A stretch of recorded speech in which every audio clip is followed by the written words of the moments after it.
Bonjour à tous, aujourd'hui on se retrouve pour une nouvelle vidéo et on se retrouve pour la vidéo des bons plans semaine 29 et je vous propose qu'on commence tout de suite après l'intro, c'est parti.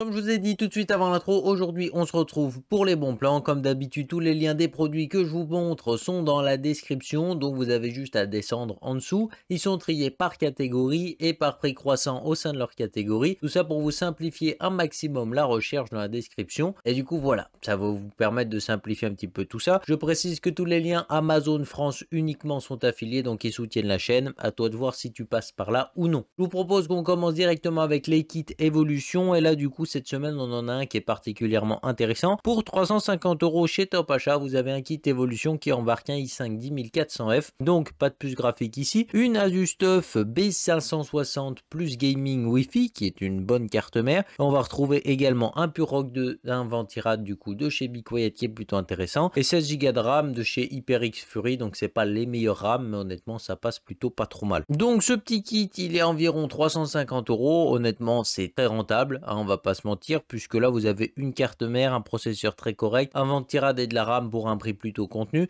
Si on compte que le processeur est à environ 130 € en ce moment, que la carte mère à environ 130 € également, on est déjà à 260 €. Le Ventirad va en coûter 40 et du coup ça vous fait le kit de RAM à seulement 50 balles. Donc voilà, on va dire que vous gagnez à peu près 20 à 30 € par rapport au prix normal, donc c'est plutôt intéressant. Faudra pas oublier qu'il y a des petits frais de port chez Top Achat. Un deuxième kit cette fois-ci qui n'est pas vraiment un kit évolution, moi honnêtement je trouve qu'il est plutôt intéressant et du coup bah je vous le mets avec les kits on va dire. Ici on va retrouver un kit de chez EVGA sur rue du Commerce avec une RTX 3080, un modèle plutôt sympa de chez EVGA. En plus de ça, voilà, les modèles sont plutôt travaillés cette année en plus. Et ici on va retrouver un modèle 3 ventilateurs avec une petite bande adressable RGB sympathique. En plus de ça, si jamais vous n'avez pas l'alimentation, et ben là vous avez l'alimentation de fournie avec. Du coup on retrouve ici la EVGA Supernova 850 GT qui est une alimentation plutôt pas mal. Honnêtement elle fait déjà plutôt bien le boulot. On va retrouver le clavier Z15 et puis la souris qui est la X17 noire. Alors honnêtement les périphériques de chez VGA je connais pas du tout, mais pour 1000 € ça vous fait un starter pack plutôt sympa parce que la carte graphique pourrait coûter environ 800 € et normalement les autres périphériques et tout ça coûterait légèrement plus cher que 1000 € tout inclus. Donc voilà, on va dire que c'est plutôt un bon plan ici, alors pourquoi pas en profiter. On va attaquer ici les processeurs. On commence cette semaine avec le i5 10400F qui fait une petite baisse de prix, 130 € pour ce processeur sur Amazon France. Ça se passe, ça va pas concurrencer les i9 12904 tu vois, mais honnêtement celui qui veut une config pas trop chère pour aller jouer, pourquoi pas se l'offrir parce que c'est un processeur qui consomme relativement peu, il va avoir des assez bonnes performances, il est pas overclockable, mais si vous avez la bonne carte mère ça peut vous permettre de bidouiller 2-3 trucs assez sympathiques. Donc voilà, on va dire que ça peut être éventuellement discutable, mais ça reste plutôt sympa comme genre de processeur. Sinon on va retrouver également un autre processeur qu'on va présenter très bientôt sur la chaîne, tout simplement parce que je l'ai acheté. Ici on va retrouver le AMD Ryzen 7 5700X qui est un très bon processeur, 285 € en ce moment. Avec les petits frais de port ça vous fait environ 290 €. Et il faut savoir que quand vous activez justement le Precision Boost Overdrive sur ce processeur, il vaut à peu près le 5800X à 1% de performance près. Bon bien entendu ça dépend de la puce. Moi je pense que si je le fais ce sera pas le cas, tu vois, genre ce sera beaucoup moins bon. Mais honnêtement le mec qui a un peu de chance ça peut même dépasser un 5800X. Et du coup pour 285 € vous avez l'équivalent d'un processeur qui coûte 350-360 € à peu près. Donc vous gagnez pas mal d'argent pour la même chose, on va pas se mentir ici. Pour ceux qui cherchent de la RAM avec ces processeurs, on a des kits plutôt sympathiques cette semaine. On va retrouver ici le Adata XPG Spectrix qui est un assez bon kit. On le retrouve ici en 16 Go 3200 MHz Cas16 pour seulement 58 € sur Amazon. Honnêtement c'est un kit RGB avec des puces plus que correctes. Adata font des très bonnes mémoires en général, surtout en DDR4 ils étaient pas trop mauvais. Et ici on retrouve un kit qui est plutôt sympa. Voilà, pour 58 € en plus de ça c'est cool. Alors pour ceux qui savent pas, Adata en fait c'est une marque qui fait de la RAM aux US et c'est plutôt pas trop mal coté, donc pourquoi pas partir là-dessus. Sinon pour ceux qui veulent une référence peut-être un peu plus connue par ici parce que ça les rassure un peu plus, on va avoir ici la G-Skill Ripjo en 3200 MHz Cas16 également, 16 Go ici pour 65,80 € et là il n'y a plus d'excuses pour prendre de la RAM pourrie parce que c'est de l'excellente RAM. Oui il n'y a pas de RGB mais honnêtement c'est une excellente base ici. Que dire de plus à part que c'est un bon prix pour une bonne RAM. On va enchaîner tout ça avec les cartes graphiques et cette semaine on retrouve des trucs plutôt intéressants. D'ailleurs il y a pas mal de cartes graphiques, hein. On retrouve ici par exemple la XFX Speedster. C'est qui a décidé de l'appeler la Speedster? Genre c'est imprononçable en français, même en anglais, ça doit être super chiant à lire. Bref, on va arrêter de l'appeler comme ça parce que vraiment, Bref, du coup, on a ici une RX 6600 pour seulement 300 € sur Amazon. Alors oui, on retrouve ici 8 € de frais de port, donc ça vous la fait à 310 €. Mais honnêtement, je trouve qu'à ce prix-là, c'est une carte plutôt intéressante, à une 6600 à ce prix-là. Voilà, pourquoi pas sauter sur l'occasion pour ceux qui veulent des configurations un petit peu pas chères, tu vois. Pour 640 €, on peut retrouver ici la XFX Speedster. Putain, ce nom, il est affreux. Bref, et du coup, on retrouve ici la RX 6800, qui est plutôt une bonne carte, et on la retrouve ici à seulement 640 €. Et à ce prix-là, c'est plutôt intéressant également, genre c'est vraiment un bon prix. Le modèle est pas dégueu, 3 ventilateurs, en plus ça chauffe pas exceptionnellement beaucoup, donc ça va, on va dire c'est relativement correct. C'est une carte qui est largement capable de jouer en 1440p sans trop de problèmes, et du coup vous devriez profiter de haut taux de rafraîchissement avec ce type de carte graphique. Pour ceux qui ont un peu plus d'argent, on peut retrouver en ce moment une 3070 Gaming Z Trio pour seulement 680 €. Alors c'est à peu près le prix que j'ai payé ma 3060 Ti Azustuff, voilà, on est heureux. Mais voilà, c'est à peu près le risque qu'on prend quand on achète des trucs, on va dire. Mais là, du coup, c'est un excellent coup pour celui qui veut. Alors toutefois, le modèle Gaming X a des bobines qui a tendance à siffler à très haute consommation. Mais normalement, la 3070 consomme pas assez pour qu'elle se mette à siffler. Dans le pire des cas, vous l'undervoltez un bon coup et on n'entend plus rien du tout et ça fait plaisir. Mais sinon, c'est un excellent modèle. J'ai présenté en 3080 qui était plutôt sympa. Je vous mets la vidéo là-haut pour ceux qui l'ont pas vu. Et honnêtement, je trouve que c'était plutôt une bonne carte graphique qui a une très belle gueule en plus de ça. Et sinon, pour 700 €, vous avez une carte qui est un peu plus puissante. Donc si vous avez 20 € à mettre en plus, je vous la conseille très fortement. C'est la RTX 3070 Ti Azustuff. Et là, cette fois-ci, on débarque avec un truc qui est vraiment costaud. Voilà, c'est vraiment un excellent mode passif qu'on a sur cette carte graphique. Et puis en plus de ça, les performances de refroidissement sont très correctes. Et puis la 3070 Ti, c'est une excellente carte pour le 1440p, voire la 4K pour commencer.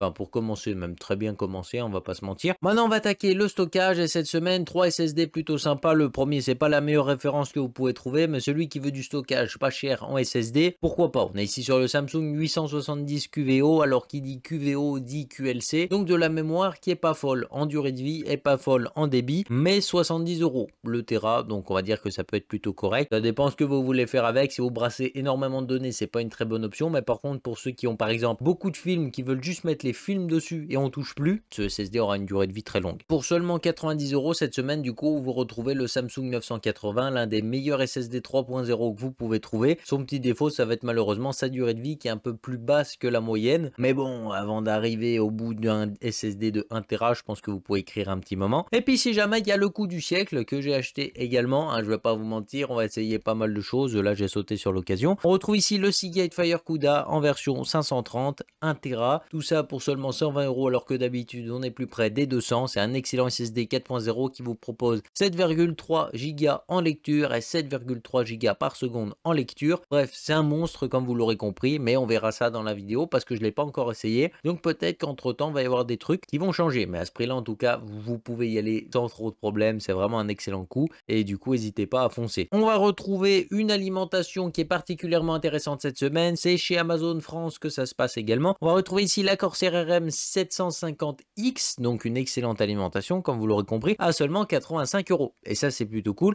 parce que d'habitude c'est une alim qui coûte environ 110-120 € et là pour 85 € elle coûte le même prix que l'ARM tout court en proposant une qualité de fabrication bien meilleure, des sécurités un petit peu mieux. Bref, elle a tout en mieux que l'ARM classique, donc pourquoi se priver? Autant partir sur la RM 750X pour seulement 85 €, c'est un excellent coup et je vous invite très fortement à investir. Là je le dis direct, je ne l'ai pas acheté parce que des alims j'en ai déjà pas mal. Sinon on va attaquer les laptops cette semaine et là on va avoir deux Lenovo qui sont particulièrement... On va avoir ici deux Lenovo qui sont particulièrement intéressants. Et qu'est-ce qu'on va avoir? On va avoir ici le Legion 5 avec une configuration qui embarque un Ryzen 7 5800H, une RTX 3060, 512 Go de SSD et son défaut 8 Go de RAM. Donc, il faudra y étendre, comme ça, vous serez tranquille par la suite. Mais pour seulement 1000 €, c'est une config qui est plutôt bien montée et d'habitude, ça tourne un petit peu plus haut. Donc, celle-ci sera plutôt orientée applicative, comme vous l'aurez compris, puisqu'on embarque un Ryzen 7. En revanche, ceux qui ont 200 € de plus et qui veulent un PC un peu plus destiné au jeu, dans les deux cas, les écrans sont incroyables chez Lenovo, hein, je tiens à préciser. Mais là, la deuxième config va être plutôt orientée jeu. Et là, on retrouve cette fois-ci un Ryzen 5 5600H, qui est un excellent processeur. 16 Go de RAM, donc ça fait plutôt plaisir justement de faire cet upgrade ici. 512 Go de SSD. PC. On pourra éventuellement étendre avec un Seagate qui traîne par là, tu vois ce que je veux dire. Moi je dis ça, je dis rien. Et puis sinon on va voir ici une RTX 3070 qui fait très bien le boulot et là on va vraiment avoir une puissance assez colossale derrière. Et puis un écran qui va vous permettre justement d'en profiter avec 165 Hz et une dalle IPS avec d'excellentes couleurs. C'est souvent le gros point fort justement des Lenovo Legion. Je vous le dis souvent mais toujours important de le rappeler. L'écran c'est l'un des gros points forts des Lenovo Legion. Et puis le refroidissement également c'est aussi l'un des points forts qu'ils ont. Donc on va essayer de profiter un max de ce PC pour seulement 1200 €. D'habitude c'est plutôt entre 1300 et 1400 ce genre de config, donc autant en profiter. On va avoir ici un écran BenQ qui est plutôt sympathique. Le style déjà est plutôt joli. Personnellement il y en a peut-être à qui ça va pas plaire, mais personnellement je le trouve déjà plutôt beau cet écran. On embarque ici un écran qui a une dalle IPS 165 Hz de 24,5 pouces. Tout ça en 1080p comme vous pouvez vous en douter. Mais pour seulement 180 €, on va dire que l'écran est pas forcément cher. J'ai remarqué que les écrans avaient tendance à baisser assez violemment en prix ces temps-ci. Peut-être parce que la 1080p devient très accessible avec les PC d'aujourd'hui. Donc ils sont un petit peu obligés de rendre le truc un peu plus attractif. On a vraiment des très beaux écrans. En tout cas, ce genre d'écran, ça fait plaisir justement de le voir en dessous de 200 € et c'est plutôt pas mal. Pour ceux qui veulent un autre écran qui est vraiment une dinguerie cette semaine, ici on va retrouver un écran de chez Lenovo, donc d'assez bonne qualité également. On va avoir des assez belles couleurs. Mais voilà, ici pour seulement 190 €, vous pouvez profiter d'un écran avec une dalle IPS en 1440p. Tout ça qui peut être cadencé jusqu'à 75 Hz avec le FreeSync, donc c'est plutôt cool. 190 € pour ce genre d'écran au lieu de 280. Alors à 280 c'est une maxi douille, hein, on va pas se mentir. Mais par contre s'il était d'habitude à mon avis autour de 230-250 €, vraiment un bon coup ici parce qu'il le brade plutôt violent justement chez la Fnac. Si vous faites de l'étalonnage de couleurs, encore une fois, faudra aller sur des écrans plus chers avec des meilleures dalles, mais là pourquoi pas, on va dire que c'est pas mal pour débuter. Pour finir un petit peu au niveau de ces périphériques, on va avoir un petit casque sympa qui est le SteelSeries Arctis 3, un casque qui est plutôt abordable en ce moment à seulement 40 €, donc ça fait plaisir. Mais voilà, on va dire que pour 40 € c'est un excellent casque ici que vous pouvez trouver. Il va être relié en jack, il est compatible avec à peu près tous les appareils possibles et imaginables, donc c'est plutôt cool. Et puis comme je vous ai dit, seulement 40 € pour cette qualité, on va dire que c'est plutôt pas mal. Donc voilà, sur ce j'espère que la vidéo vous a plu. Si c'est le cas, n'hésitez pas à mettre le petit pouce RGB parce que ça fait toujours plaisir, à vous abonner si c'est pas encore fait parce que ça fait plaisir également. Puis on se retrouve mercredi prochain à 14 h pour une prochaine vidéo. Bye les gens.